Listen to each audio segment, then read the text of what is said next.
Welcome back to Ultimate Combat Radio. Mike Stidham here talking about the coolest sport on the planet, mixed martial arts. And we've been kind of teasing this segment for 3 weeks now. Managers.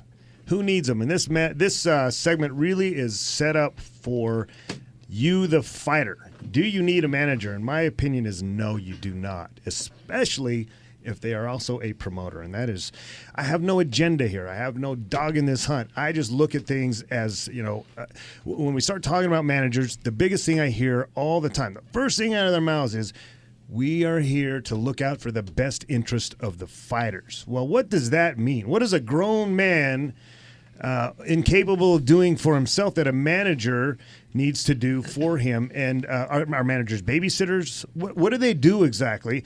We invited fight managers to come on the show here and to discuss, and they've obviously declined to do so. What kind of manager declines any opportunity to get on the radio and talk about him and his client? Well, 2 minutes. Not a very good one, in my opinion. So now, I just, again, I asked the question, does the manager procure sponsors? Does he find fights? What does he do? Brandon, as you understand it, as a trainer, what do they do? And then why are fighters incapable of doing it, or why wouldn't a trainer do that? Well, like I said before, I think at the entry levels, a manager just kind of adds a layer of confusion to the whole scene. At the higher levels, where bigger money's involved and more exposure, then I think there's definitely a place for a manager to be involved. When you say, okay, so really, technically, a fighter should be able to kind of muddle through most of this stuff. In fact, now with the internet, fighters can get on the internet and find promoters and promotions and find their own fights for themselves, really, if that's something that they want to do. Yes, and I think this topic needs more time to discuss it, because I have so much to say. Are we out of time already? No, he said we had a couple minutes, though, so I'm going to go by what he just said in my ear. 1 minute.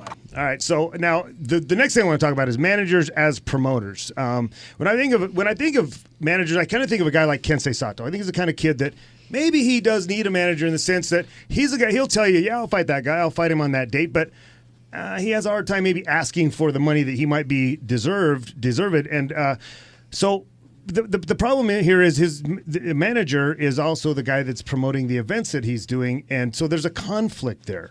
The manager can't be fighting for him and fighting for his own promotion at the same time. And now I'm getting told in my ear that we do have to end the show. So once again, we got sideswackled. This topic goes on another week. It goes on, and we're going to talk about it some more. I want to remind everybody about the WCFC's Last Man Standing tournament coming up on January 20th. You want to check it out, WCFC.com. Otherwise, Robertina, Joe, Brandon, and Chris, thank you all so much. We'll see you next week on Ultimate Combat Radio.